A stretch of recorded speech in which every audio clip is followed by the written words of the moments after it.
அனைவருக்கும் வணக்கம். இன்னைக்கு என்னன்னா, நம்ம நாட்டுக்கு இஸ்லாமிய அரசியல் ரொம்ப ஆபத்து. அதோட சேர்த்து ஹலால் சம்பந்தமாவும் உத்தரப்பிரதேச முதலமைச்சர் யோகி ஆதித்யநாத்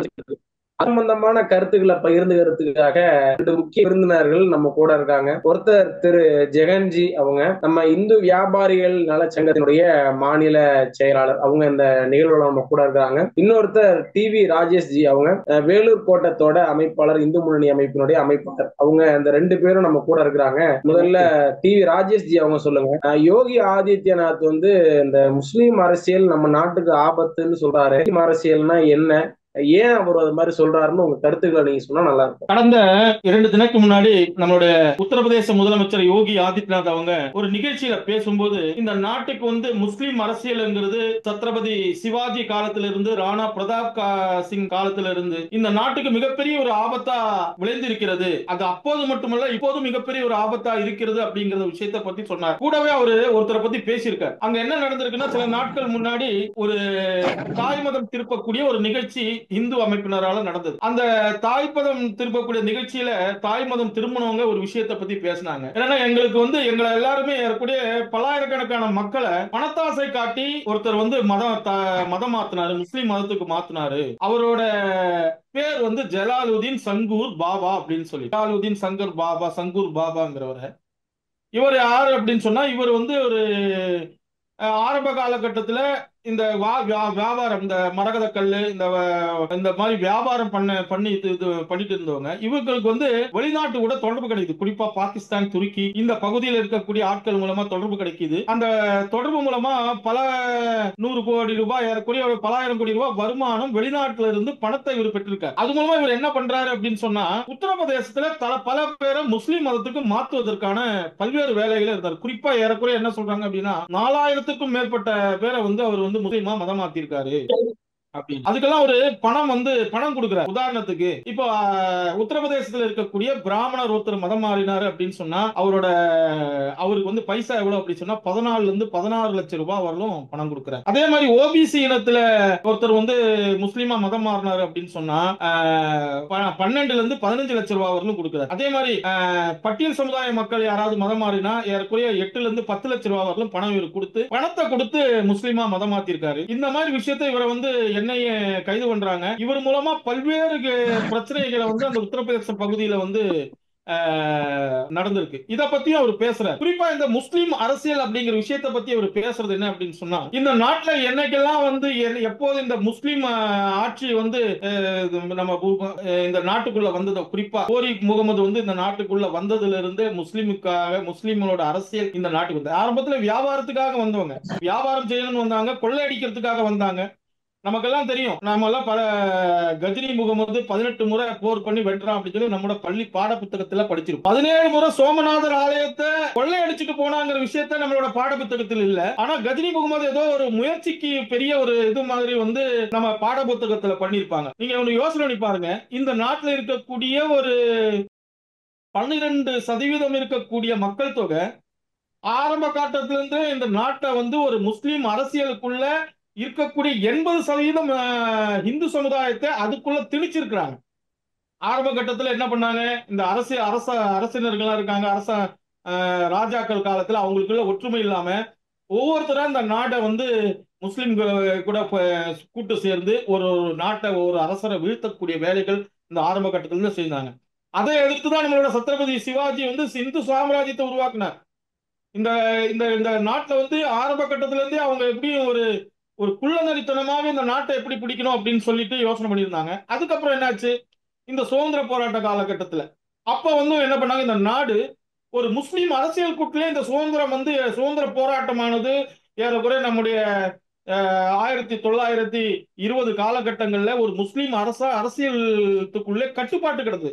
நம்ம சுதந்திரம், இந்த நாட்டோட சுதந்திரம் கூட முஸ்லீம் அரசியலுக்குள்ள இருந்தது. எப்படின்னு சொன்னா இந்த நாட்டுல உதாரணத்துக்கு எதையும் முஸ்லீம்களை திருப்திப்படுத்தணும் அப்படின்னு சொல்லி இந்த நாட்டுல குறிப்பா இந்த காங்கிரஸ் கட்சிக்காரெல்லாம் யோசனை பண்ணாங்க. எந்த ஒரு விஷயத்தையும் முஸ்லீம்களை எப்படி திருப்திப்படுத்துது, முஸ்லீம்களை இந்த நாட்டுல அழுதா அவங்களுக்கு உடனே போய் கண்ணீர் துடைக்கதும், அவங்களுக்கு தேவையான விஷயங்களும் ஆரம்ப கட்டத்துல சுதந்திர போராட்ட காலகட்டத்தில இருந்து முஸ்லீம்களை என்னென்ன பண்ணாங்க, நம்முடைய வந்தே மாதரம் பாடலை வந்து பாடக்கூடாதுன்னு சொன்னாங்க. ஆஹ் ஆமா, அந்த மாதிரி பல பாடல்களை முஸ்லிம்களுக்காக இது பண்ணாங்க. முஸ்லிம்களை எந்த விஷயத்திலும் முன்னிலைப்படுத்துறாங்க. உதாரணத்துக்கு காங்கிரஸோட இந்த மாநாட்டுக்கு போகும்போது முஸ்லிம்களுக்கெல்லாம் ஃப்ரீயா டிக்கெட், இந்துக்கள் வந்து காசு கொடுத்து போகணுங்கிற சூழ்நிலை. அதே மாதிரி ஒரே ஒரு விஷயம் பெரிய ஒரு விஷயம் நடந்தது. இந்த முஸ்லிமா மதம் மாறி போனவங்க எல்லாம் தாய் மதம் திருக்கக்கூடிய ஸ்ரத்தானந்தர் ஒருத்தர் இருந்தார். அவர் வந்து சுத்தி சடங்குன்னு சொல்லி இந்த விஷயத்த பண்ணாரு. அந்த சுத்தி சடங்கு செய்யும்போது பல பேர் வந்து முஸ்லிமா மதம் மாறக்கூடிய தாய் மதத்தை திரும்பினது. அப்போ ரஷீத்துங்கிற ஒரு முஸ்லீம் ஒருத்தர் வந்து இதை வந்து எதிர்த்து அந்த ஸ்ரத்தானந்தரை கொலை பண்றான். இந்த கொலை பண்ற விஷயத்த கூட நம்ம காந்தியடிகள் என்ன சொன்னாரு அப்படின்னு சொன்னா, அவர் வந்து தன்னோட மதத்து மேல இருக்கக்கூடிய நம்பிக்கை, மதத்து மேல இருக்கிற பாசத்தினால ஏதோ தெரியாம செஞ்சுட்டாரு. அதனால வந்து இது வந்து ரொம்ப பெருசு பண்ணக்கூடாது அப்படின்னு சொல்லி ஒரு முஸ்லீம் அரசியலுக்குள்ள இந்த நாட்டை ஒரு கொலை பண்ணதை கூட இந்த மாதிரி கொண்டு போகக்கூடிய விஷயங்கள் இந்த நாட்டுல ஆரம்ப கட்டத்தில இருந்து இருக்குது. இதை நாம பார்க்கணும். முஸ்லீம்களுக்காக பல்வேறு விஷயம். உதாரணத்துக்கு 1921 கிலாபத் இயக்கம் அந்த மூலமா கேரளால மாப்பிளா கலவரம் நடந்தது. இந்த மாப்பிளா கலவரத்து மூலமாக எதுக்காக அந்த கலவரம்? எங்கேயோ ஒருத்தரை வந்து கலீஃபாவை வந்து எடுத்துட்டாங்க அப்படிங்கிறதுக்காக இந்த கிலாபத் இயக்கத்தை வந்து வந்து கேரளால மாப்பிளா கலவரம் சொல்லி அந்த அந்த நேரத்துல வந்து இந்துக்கள் வந்து முஸ்லிம்களுக்கு சப்போர்ட் பண்ண ஏறக்குறைய நீங்க இது பண்ணணும் 21,000 பேரை ஒரே நைட்ல மட்டும் கொலை பண்ணாங்க. 21,000 மக்களை கேரளால மலப்புரம் மாவட்டத்துல 20,000 இந்துக்களை ஒரே நேரத்துல கொலை பண்ணாங்க. பல கோயில்கள் இடிச்சாங்க. நீங்க இன்னும் போதுன்னா அங்க கேரளால ஒரு ஒரு கிணறு இருக்கு. நீங்க வந்து இந்த மலப்பார் பகுதியில தூவல் கிணறுன்னு ஒரு கிணறு. அந்த கிணத்துல அங்க இருக்கக்கூடிய அதே மாதிரி பல கிணறு ஏறக்குறைய 90 கிணத்துல இந்துக்களை எல்லாம் கொலை பண்ணி முஸ்லிம்கள் வந்து அந்த கிணத்துக்குள்ள போட்டு ரொப்பி இருப்பாங்க. பல பேர் குற்றுயிரும் குறையுமா அந்த கிணத்துல இது பண்ணியிருப்பாங்க. இந்த மாதிரி ஒரு சூழ்நிலை இருக்குது. இதை வந்து காந்திஜி என்ன சொன்னார் அப்படின்னு சொன்னா, முஸ்லீம்களுக்காக முஸ்லீம் நம்ம கூட ஒன்னா இருக்கணுங்கிறதுக்காக நாம இந்த கொலையை கூட நாம வந்து இதை வந்து ஏத்துக்கணும். நீங்க செத்தா கூட பரவாயில்லங்கிற விஷயத்த சொன்னவர் நம்ம காந்திஜி. இப்படி என்ன இருக்கு? காந்திஜி மட்டும் இல்ல, அந்த இருக்கிற காங்கிரஸ் கட்சிக்காரங்க எல்லாருமே என்ன யார் பண்ண முஸ்லீம்களுக்குள்ள ஒரு அரசியலை கொண்டு போய் முஸ்லீம்களை பாதுகாக்கணும், முஸ்லீம்கள் சொல்றதை கேட்கணும், முஸ்லீம்கள் இந்த நாட்டுக்கு வந்து முக்கியமான ஆனவங்க அப்படின்னு சொல்லிட்டு அவங்கள தாஜா பண்ணக்கூடிய போக்கு அந்த முஸ்லீம் அரசியல் வந்து அந்த காலகட்டத்தில் இருந்தது. முகமது அலி ஜின்னா என்ன சொன்னாரு? நாங்க வந்து இந்த நாட்டுல வந்து தனிநாடு பெறுவோம் எப்படின்னு சொல்லுங்க, நேரடி நடவடிக்கை மூலம் தனிநாடு பெறுவோம் சொல்லி எத்தனையோ பேரை கொலை பண்ணாங்க. கல்கத்தால நவகாலி படுகொலையில பல ஆயிரக்கணக்கான இந்துக்களை கொலை பண்ணாங்க. இந்த மாதிரி சூழ்நிலையிலையும் முஸ்லீம்களை வந்து தாஜா பண்ணக்கூடிய ஒரு போக்கு இந்த நாட்டுல இருந்தது. அப்ப இந்த நாடு பிரிவினையும் போது அதிகமான நிலத்தை கொடுத்தோம், பணத்தை கொடுத்தோம், அப்படி கொடுக்கலன்னா உண்ணாவிரதம் இருப்போம் அப்படின்னு சொல்லி காந்திஜி சொன்னார். இந்த மாதிரி வந்து இந்த நேரு காந்திஜி இவங்க எல்லாம் வந்து ஒரு முஸ்லீம் அரசியல் கூட கட்டுப்பாட்டு இருந்தாங்க. இது அப்போ அதுக்கப்புறம் இப்ப என்ன சூழ்நிலை நம்ம தமிழ்நாட்டுல யோசனை பண்ணி பாருங்க. இப்போ இப்ப ராஜேஷ்ஜி நமக்கு ஒரு லேட்டஸ்ட் நிமிஷம். விஷயம் இப்போ திருப்புறம் இப்ப திருப்பரங்குன்ற தமிழ்நாட்டுல விஷயத்தை நீங்க எடுத்து பாருங்க. யோகி ஆதித்யநாத் பேசுறாரு. தமிழ்நாட்டுல பிரச்சனை இருக்கு நீங்க சொல்றீங்களா? தமிழ்நாட்டுல பிரச்சனையை பத்தி தான் சொல்ல வரேன். தமிழ்நாட்டுல இப்ப நீங்க யோசனை பண்ணீங்க முஸ்லீம் அரசியல் தமிழ்நாட்டுல எப்படி இருக்குன்னு. இப்ப லேட்டஸ்ட் விஷயம் നിങ്ങൾക്ക് எல்லாருக்கும் தெரியும், திருப்பரங்குன்றம் விஷயம். திருப்பரங்குன்றம் என்னது? 6 படை வீடுல முதல் படை இந்துக்களோட முருகர் வந்து சஷ்டி போகுது. 6 நாட்கள் பூஜை இருந்து விரதம் இருந்து சஷ்டி வந்து விரதம் இருக்கக்கூடிய நாள்ல நம்ம பேசிட்டு இருக்கோம். திருப்பரங்குன்றம் முதல் படை வீடு. இந்துக்கள் காலங்காலமாக முருகனை முதல் படை வீடாக கொண்டாடி கொண்டிருந்தது. அது என்ன பண்ணாங்க? இது சிக்கந்தர் மலை அப்படின்னு சொல்லி முஸ்லீம்கள் கையெடுத்து அங்க எடுத்துட்டு போய் பிரியாணி இப்ப சாப்பிட்டா யாரு? நவாஸ் கனிங்கிற ஒரு எம்பி மூலமா ஆட்கள் போய் அங்க மூலமா கூட நம்ம இந்துக்களோட மலையான திருப்பரங்குன்றல புனிதமா நினைக்கக்கூடிய அந்த மலை மீது பிரியாணி சாப்பிட்டாங்க. இதை யாராவது எந்த ஒரு அரசியல் கட்சியாவது கண்டிச்சாங்களா? பாருங்க தமிழ்நாட்டுல என்ன நடக்குது. 88% இந்துக்கள் இருக்கிறாங்க. ஆனா 12% முஸ்லிம்களை தாஜா பார்க்கறதுக்காக காலங்காலமாக இந்துக்கள் இங்க தமிழ் கடவுள் முருகன் சொல்றாங்க. இந்த முருகர் கடவுளை கும்பிடக்கூடிய இந்த மக்கள் வாழ்க்கிற பகுதியில முருகருக்காக முதல் படைவீடுக்காக ஒரு அரசியல் கட்சியாவது திருப்பரங்குன்றம் முருகனோட மலைன்னு சொன்னாங்க. மாறாக என்ன பண்ணாங்க? பல அரசியல் கட்சிக்காரர்கள் கையெழுத்து போட்டு கொடுத்தாங்க. என்னன்னு? இது சிக்கந்தர் மலை அப்படின்னு சொல்லி கையெழுத்து போடக்கூடிய ஒரு சூழ்நிலை தமிழ்நாட்டில் இருக்கு. இது மட்டும் இல்ல, நீங்க ஒரு விஷயம், உலகத்துல இருக்கக்கூடிய 140 கோடி இந்துக்கள் இருக்காங்க. அந்த 140 கோடி மக்களும் நம்மளோட ராமரை வந்து கடவுளா மரியாதை புருஷோத்தமனால ஏத்துக்கிறாங்க. ராமரை ஒரு தலைவராக ஏத்துக்கிறாங்க. இது வைஷ்ணவர் இருக்காங்க, சைவர் இருக்காங்க. இருந்தாலும் ராமனை எல்லாருமே ஏத்துக்கிறாங்க. ஆனா அந்த ராமபிரானோட கோயில் வந்து அயோத்தியில கட்டியிருக்காங்க. அதுக்கு முன்னாடி என்ன பண்ணாங்க? அந்த கோவிலை வந்து பாபர்ங்கக்கூடிய ஒரு வெளிநாட்டு அரசன் வந்து, முஸ்லீம் அரசன் வந்து அந்த கோவிலை இடிச்சுட்டு அங்க பாபர் மசூதின்னு சொல்லி கட்டுறான். ஆனா 140 கோடி இந்துக்களுக்காக ஒரு அரசியல்வாதிகள் பேசியிருக்காங்க, ஒரு அரசியல் கட்சி பேசியிருக்கா? சொல்லுங்க பார்க்கலாம். ஒரு அரசியல் கட்சி, பிஜேபியை தவிர ஒரு அரசியல் கட்சி தமிழ்நாட்டிலும் சரி இந்தியாவிலும் சரி ராமருக்காக அத்தனை இந்துக்கள் கும்பிடக்கூடிய வழிபடக்கூடிய அந்த தெய்வத்துக்காக பேசியிருக்காங்களா? தமிழ்நாட்டிலையும் அதே மாதிரிதான். என்ன சொன்னாரு கருணாநிதி? வைகோ என்ன சொன்னாரு? என்னோட பணத்து மேலதான் வந்து நீங்க பாபர் மசூதியை இடிக்க முடியும்னு சொன்னாப்ல. ஒவ்வொரு வருஷமும் இன்னைக்கு நாம என்ன உச்ச நீதிமன்ற தீர்ப்பு வாங்கி இன்னைக்கு அயோத்தியில ராமர் கோவில் கட்டுறோம்.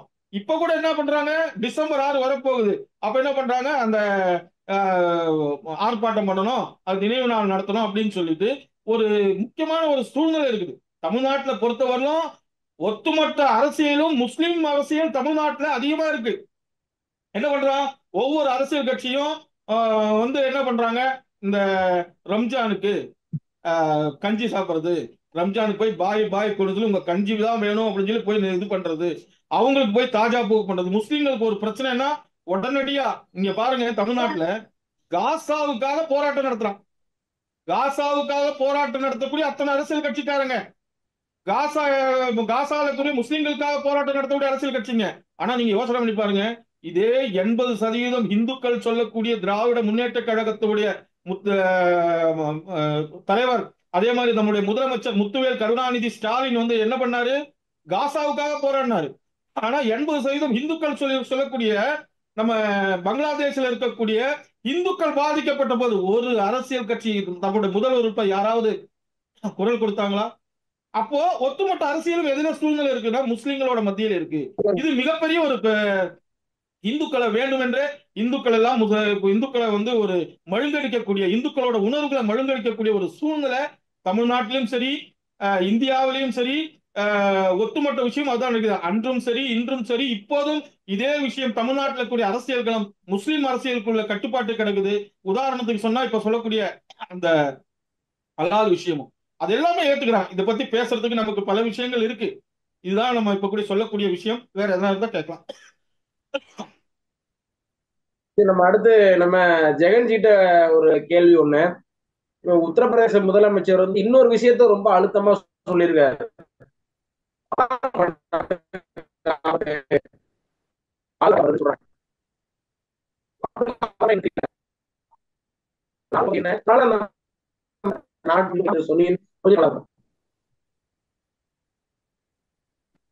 ஹலால் அப்படிங்கிறது அதாவது என்னன்னா, இந்துக்கள் தங்களுடைய தலையில தானே மண்ணள்ளி போட்டுக்கிறதுக்கு சமம் அந்த ஹலாலை ஏத்துக்கிறது அப்படிங்கிற மாதிரி விஷயம். ஹலால்னா என்ன அப்படின்னு பார்க்கணும். இந்த ஹலால்ங்கிறது வந்து என்ன அப்படின்னா, அனுமதிக்கப்பட்டது, சட்டபூர்வமானது. எதற்கு அனுமதிக்கப்பட்டது, எதற்கு சட்டபூர்வமானது அப்படின்னா, முஸ்லீம்களுக்கு அனுமதிக்கப்பட்டது. முஸ்லிம்கள் எதெல்லாம் சாப்பிடலாம் அப்படின்னு சொல்லி போட்டு குரான்ல சொல்றாங்களோ, சரீஅத் சட்டப்படி சொல்றாங்களோ, அந்த உணவுகளை அந்த ஹலால் முறைப்படி சாப்பிடணும் அப்படின்னு சொல்லி அனுமதிக்கப்பட்டது. முஸ்லிம்களுக்கு அனுமதிக்கப்பட்டதை இந்துக்கள் ஏன் சாப்பிடணும் அப்படின்னு நம்மள கேள்வி கேட்கணுமா கேட்கக்கூடாதா? பாரத நாட்டுக்குரிய இந்துக்கள் யாரும் இந்த கேள்வியை கேட்கறது இல்ல. ஒரு ஹோட்டல்ல ஒரு கடையில ஹலால் அப்படின்னு சொல்லி போட்டிருக்காங்க அப்படின்னா, அந்த ஹோட்டல்ல முஸ்லீமுக்கு அனுமதிக்கப்பட்டது, அதை போய் அவங்க சாப்பிடுறாங்க. அதுல ஒரு நியாயம் இருக்கு, ஒரு ஒரு வாஸ்தவம் தான். ஆனா அந்த ஹோட்டல்ல போய் இந்துக்கள் சாப்பிடணும்னு எதா இருக்கா? கிடையாது. ஆனால் இந்த ஹலால்னு போட்டா தான் எல்லாரும் வருவாங்க. வெறும் குறைஞ்ச சதவீதம் இருக்கக்கூடிய முஸ்லிம்கள் அந்த ஹலால் பொருளை சாப்பிடறதுக்கு வர்றாங்க, இல்லைன்னா வரமாட்டாங்க அப்படிங்கிறதுக்காக 88% இருக்கக்கூடிய நம்ம இந்து சமுதாய மக்களை என்ன பண்றாங்கன்னா அந்த ஹலால் உணவை திணிக்கிறாங்க. இது ஒரு விஷயம். அந்த ஹலால்ல என்ன பண்றாங்க? இந்த இந்த ஹராம்னா என்ன? ஹராம்னா அனுமதிக்கப்படாதது, ஹலால்னா அனுமதிக்கப்பட்டது. சரி, இந்த ஹலால்னா என்ன பண்றாங்கன்னா, உணவு அதாவது இறைச்சியை வெட்டுறதுக்கு மட்டும் முதல்ல இந்த ஹலால்ங்கிற முறையை கொண்டு வந்தாங்க. இறைச்சியை வெட்டுறதுக்காக என்ன பண்றதுன்னா, ஒரு கூர்மையான கத்தியில அத அந்த ஆடை வந்து அறுக்கணும். அதுக்கு முன்னாடி வந்து ஓதணும். ஓதும் போது சில விஷயங்கள் சொல்லணும். என்ன சொல்றான்னா, அல்லாவின் திருப்பெயரால் அல்லாவே உன்னிடம் இருந்து நான் உனக்காக செய்யும் தியாகத்தை என்னிடமிருந்து ஏற்றுக்கொள் அப்படிங்கிற மந்திரம். சரிங்களா? அல்லாவுக்கும் முருகனுக்கும் கும்புறவங்களுக்கும் சிவனை கும்புறவங்களுக்கும் சம்மந்தமே இல்லை. இவன் வந்து தியாகத்தை கொடுக்குற மாதிரி சொல்லி ஒரு ஓதுவார் வந்து ஓதணும். இந்த இதை வந்து அந்த குரான் மொழியில ஓதுவாங்க. அதை ஓதுனதுக்கு அப்புறம் அந்த ஆட்டை வெட்டுவாங்க. வெட்டினதுக்கு அப்புறம் தொங்க விடுவாங்க. தொங்க விட்டதுக்கு அப்புறம் நம்ம இந்துக்கெல்லாம் போய் லைன்ல நிக்கணும். லைன்ல நின்று அந்த கறியை வாங்கணும். இதுதான் இப்படி நடந்துட்டு இருக்குது. ஒரு 4 முஸ்லீம் வந்து வாங்குவாங்க. ஜெகன்ஜி ஒரு 400 மக்கள் வாங்குவாங்க. சொல்லுங்க. ஒண்ணும் இல்ல, இப்ப இந்த ஹலால் வந்து மந்திரம் ஓதி எச்சி துப்புவாங்கன்னு சொல்றீங்களா? கண்டிப்பா அதான் சொல்ல வரேன். இந்த ஹலால்ங்கிற முறையை 400 இந்துக்கள் போய் லைன்ல நின்று வாங்குவாங்க. 4 முஸ்லீம் வந்து வாங்க மாட்டாங்க அப்படிங்கிறதுக்காக அங்க இருக்கக்கூடிய அஜரத் ஒருத்தர் வந்து அந்த காலையில எல்லா கறிக்கடையிலையும் அவருக்கு உண்டான அமௌண்ட் ஒரு 50 ரூபாய் 100 ரூபாய் வாங்கிட்டு அந்த கலால் முறைப்படி ஆடுகளை கட்டுறதுன்னு சொல்றாங்க. சரி, இது உள்ளூர்ல நடக்கக்கூடிய ஒரு விஷயமா இருக்குது. அவர் வந்து இந்த பொருளை வந்து இந்த மாதிரி பண்றாங்க. அந்த உள்ளூர்ல கூடிய ஆட்டை விட்டு போது எச்சு துப்புறாங்க. இது எல்லாம் தெரிஞ்ச விஷயம். இந்த கலால் எங்கெல்லாம் இருக்குது அப்படின்னா, ஆவின் பால்ல இருக்கு, இந்த நம்ம அமுல் பால் அந்த விஷயத்துல இருக்கு. எத்தனை குழந்தைகளுக்கு கொடுக்குறோம், அங்க வரக்கூடியவங்க யாரு எப்படி ஓதுறாங்க, என்ன பண்றாங்க, அவருக்கு டிபி இருக்கா இல்லையா, அவர் என்ன எச்சி துப்புறாரு பால்ல, இது எந்த விஷயமும் கேட்கறது இல்லை. மொத்தத்துல இதுக்கு அலோவ் பண்ணுது இந்த அரசாங்கம். இதனால என்ன வருது அப்படின்னா, இஸ்லாமியர்களுக்கு மிகப்பெரிய அளவுல பொருளாதாரத்துல ஒரு மிகப்பெரிய ஒரு இது வருது. உத்தரப்பிரதேசம் மட்டும் யோகி சொல்லியிருக்காரு, கிட்டத்தட்ட 25,000 கோடி அங்க வருமானம் வருது. அதெல்லாம் நாங்க தடை பண்ணிருக்கேன்னு சொல்லியிருக்காரு. அப்ப நாடு முழுவதும் நீங்க பாத்தீங்கன்னா எவ்வளவு அதிகமான தொகைகள் அவங்களுக்கு போகுது. எல்லா நிறுவனமும், அதாவது என்ன, முதல்ல இறைச்சிக்கு மட்டும் அவங்க கலால் கொண்டிருந்ததை இப்ப என்ன பண்றாங்கன்னா, தீக்குச்சி முதற்கொண்டு சோப்புக்கு முதற்கொண்டு எல்லா பொருளுக்கும் நம்ம அத்தியாவசிய பயன்பாடு பொருள் கலால் சர்டிஃபிகேட் வாங்கணும் அப்படின்னு.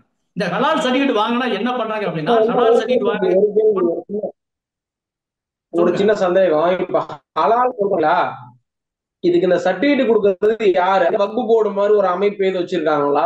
அப்படி ஏதாவது அரசாங்கத்திலேயே ஒரு அமைப்பு இருக்கா அந்த ஹலால் சர்டிபிகேட் கொடுக்கறதுக்கு? இந்த கலால் சர்டிபிகேட் வந்து அரசாங்கத்துல வாங்குறாங்க. இந்த கலால் சர்டிபிகேட் வாங்கினா அவங்களுக்கு வந்து ஒரு தொகை கொடுக்கணும். சரிங்களா? அந்த தொகை எங்க போகுது அப்படின்னா, இந்த ஓதர் யார் ஓதுவா நீங்க சொல்லுங்க. இந்த குரான் மொழியில ஓதுறது யார் ஓதுவா? குணா ஓத முடியுமா? இல்ல நான் ஓத முடியுமா? இல்ல ராஜேஷ்ஜி ஓத முடியுமா? யாரும் ஓத முடியாது. அந்த ஓதுறவங்களுக்கு இந்த பணம் போய் சேருது. அதைத்தான் உத்தரப்பிரதேசத்துல 25,000 கோடி போய் சேருதுங்கிறாங்க. புரியுதுங்களா?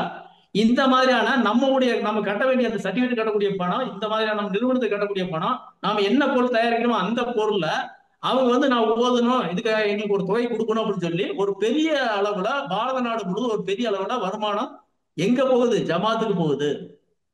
புரியுதுங்களா? நீங்க கேட்ட கேள்வி அதான். ஜமாத்துக்கு இந்த பணம் போகுது. அந்த பணத்தின் மூலியமா என்ன பண்றாங்க அப்படின்னா, மிகப்பெரிய அளவுல தீவிரவாதத்துக்கு பயன்படுத்துறாங்க, லவ் ஜிகாத்துக்கு பயன்படுத்துறாங்க.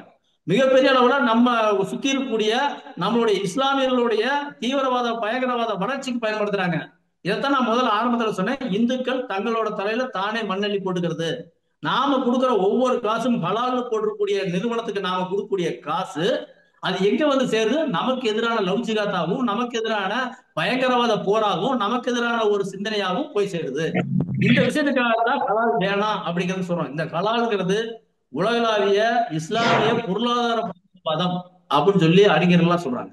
இஸ்லாமிய பொருளாதார பயங்கரவாதம். இந்த இஸ்லாமிய பயங்கரவாதம் எங்கெல்லாம் இருக்கு அப்படின்னு பார்த்தா நம்ம இந்தியால இருக்கு. சரிங்களா? இந்தியால இருக்கு. சீனால போய் கேட்டு பாருங்க, ஹலாலாது ஏதாவது அதெல்லாம் கண்டிப்பா அனுமதிக்க மாட்டாங்க. பல கிறிஸ்தவ நாடுல போய் பாருங்க, கண்டிப்பா அனுமதிக்க மாட்டாங்க. எல்லா பக்கமும் தடை வச்சிருக்காங்க. பாரத நாட்டுல ஒரே ஒரு ஆம்பளை நம்ம ஊபி சிஎம் தடை வச்சிருக்காரு. இந்த மாதிரி நம்மளுடைய பொருளாதாரத்தை வாங்கிட்டு நமக்கே எதிரான சிந்தனை வரக்கூடிய இந்த கலாலை வந்து ஒழிக்கணும், இந்த கலால முறையை நம்ம இந்துக்கள் ஏற்கக்கூடாது அப்படிங்கறத நாம எல்லாம் சொல்லணும். சொல்லுங்க. இன்னொரு சந்தேகம் என்னன்னா, ஹலாலுங்கிறது இஸ்லாமியர்கள் சாப்பிட்றதுக்கான ஒரு தகுதி அப்படின்னு சொல்லி ஒரு போர்டுன்னு சொல்றோம். ஆனா தமிழ்நாட்டுல பெரும்பாலான இந்து கடைகள்லயுமே அந்த லோகோ வச்சிருக்காங்களே, ஹலால் அப்படிங்கிற லோகோ வச்சிருக்காங்களே. இந்துக்கள் அந்த ஹலாலை பயன்படுத்துறதுனால ஏதாவது பிரச்சனை இருக்கா? இல்ல நமக்குன்னு ஏதாவது தனியா ஏதாவது இருக்கா? அவங்க முஸ்லீம்கள் ஹலாலுங்கிற மாதிரி இந்துக்களுக்கு ஏதாவது தனியான ஒரு குறியீடு இருக்கா? நமக்குன்னு எந்த குறியீடும் இல்ல.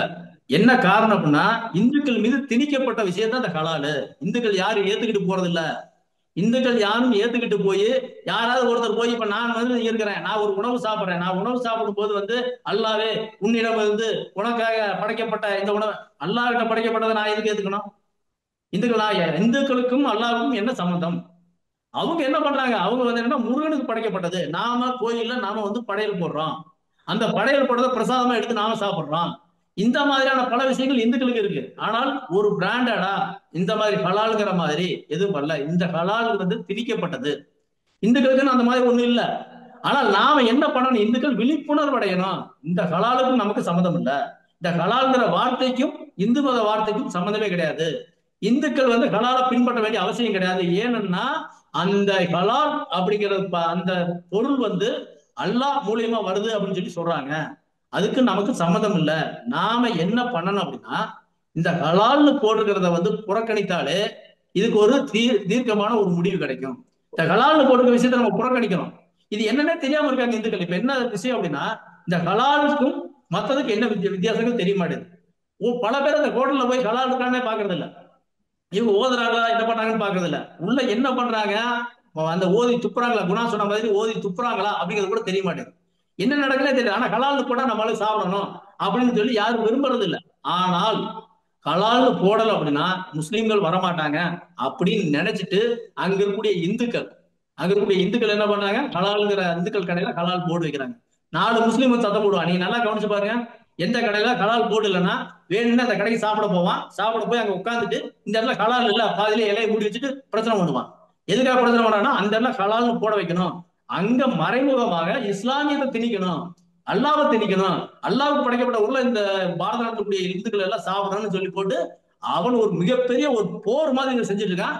நம்ம ஆளுங்க இந்துக்கள் இது எதுவுமே புரிஞ்சுக்காம அந்த ஹலாலா இருந்து போட்டு அப்படின்னு சொல்லி நாம என்னைக்காவது ஹலால் கடையை நாம இந்த மாதிரி இலையை மூடி வச்சு புறக்கணிச்சு பார்த்தீங்கன்னு வைங்க. ஹலால் கடையை நீங்க புறக்கணிச்சு பார்த்தீங்க அப்படின்னா கண்டிப்பாக இதுக்கு ஒரு மாற்றம் வரும். என்ன காரணம், 88 எல்லாரும் தெரியக்கூடிய விஷயம். 88% இருக்கக்கூடிய நாம 3 வேளை சாப்பிடுவோம்.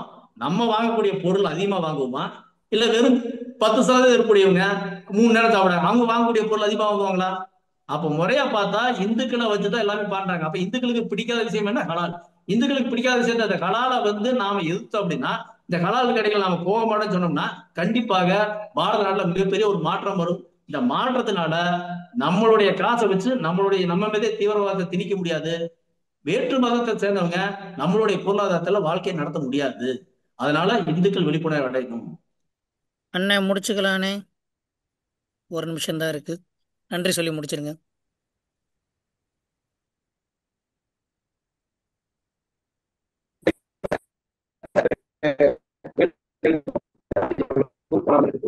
நன்றி.